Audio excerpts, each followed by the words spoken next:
Hello, কেমন আছেন সবাই? পায়েল ওয়ার্ল্ডের আরেকটি ব্লগে আপনাদের সকলকে স্বাগত জানাই। আজকে সকাল সকালই একদম রান্নাঘর থেকে রান্না দিয়েই শুরু করলাম। কেন জানেন? এই বাড়ি থেকে লাউটা আনা হয়েছিল, মানে মা নিয়ে এসেছিল, আর তার সাথে লাউ শাক। এবার আপনারা গৃহিণীরা সকলেই জানেন লাউ শাক বাছতে কাটতে বাছাবাছির হয়তো অত ব্যাপার নেই, কাটতে বা শাক কাটতে তার ডাঁটাগুলো আলাদা করতে ছাড়াতে একটু টাইম লাগে। আর এদিকে আমি মাংসটাও ধুয়ে নিয়েছি। আজকে একেবারে সিম্পল মেনু।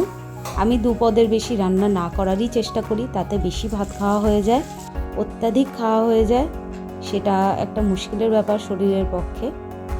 ওই জন্য। আর এই টমেটোগুলো আমার নিজের গাছে হয়েছে, ছাদের গাছে আর কি। পাতাগুলোকে মোটামুটি ভালো করে ধুয়ে নিয়েছি, বড় বড় পাতা। ভেবেছিলাম কটা পাতা রাখবো যদি ভাপা খাই, কই মাছ ভাপা বা ধরুন চিংড়ি ভাপা, ছোট ছোট চুনো মাছ ভাপা, খুব ভালো হয় কিন্তু এই লাউ পাতার মধ্যে। তারপরে ভাবলাম যে থাক, আর কবে করব, সময়ের প্রচণ্ড অভাব থাকে। এত শৌখিন রান্নাগুলো ভাবি, কিন্তু আর করে ওঠা হয় না। আপনারা অনেকেই খুব সুন্দর সুন্দর ইউটিউবে রান্না দেখান, আমি দেখি, আমার খুব ইচ্ছা করে করতে, কিন্তু আমি সবসময় ঠিক সুযোগ করে উঠতে পারি না। যাই হোক, কোনো দিন সুযোগ পেলে ঠিক করব। আর এই প্রথমে যেটা আমি করব, এই শাকটা বসিয়ে দেবো আর কি।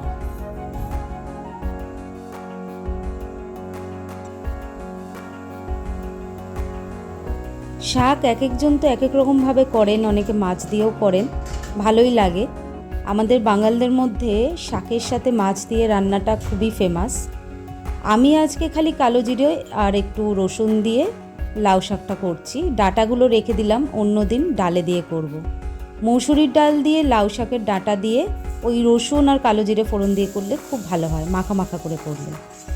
একটুখানি আলুর বাটি চচ্চড়ি মতো, মানে এটা বাটিতে না, কড়াইতেই করে নিলাম। রাতের বেলা একটু লুচি করব, ওই জন্য আলুর তরকারি। আর যা মাংস আনা হয়েছিল তার থেকে কিছুটা মাংস আমি ম্যারিনেট করে রাখছি।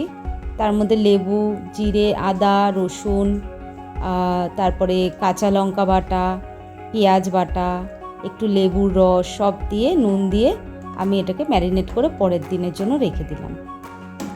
আর এদিকে আলুর তরকারিটাও আমরা মোটামুটি রেডি হয়ে গেছে, এরকম মাখা মাখা করে নিলাম। ব্যাস, এবার আর কিছুই না, শুধু একটু মাংসটা বসিয়ে দেবো। ওই যে বাটা মশলাটা দিয়ে ম্যারিনেট করলাম, তার কিছুটা দিয়ে এই মাংসটা আমি করে নিচ্ছি। আলু তো আমি ভাজি না, আপনাদের আগেও আমি বহুবার বলেছি যে আলু যখন খাবেন ওটা অন্তত স্টিম ফর্মে খাওয়ার চেষ্টা করবেন। মানে যেমন এই কাঁচা আলুটা দিলাম, এটা কিন্তু এবার ভাজা হলো না, এটা সেদ্ধ হবে, কিন্তু ফ্লেভারটাও ভেতরে ঢুকে যাবে।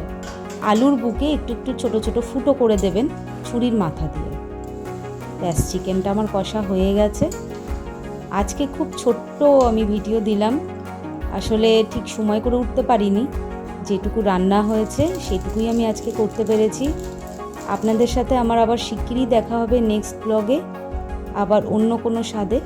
আপনারা সকলে ভালো থাকবেন, সুস্থ থাকবেন।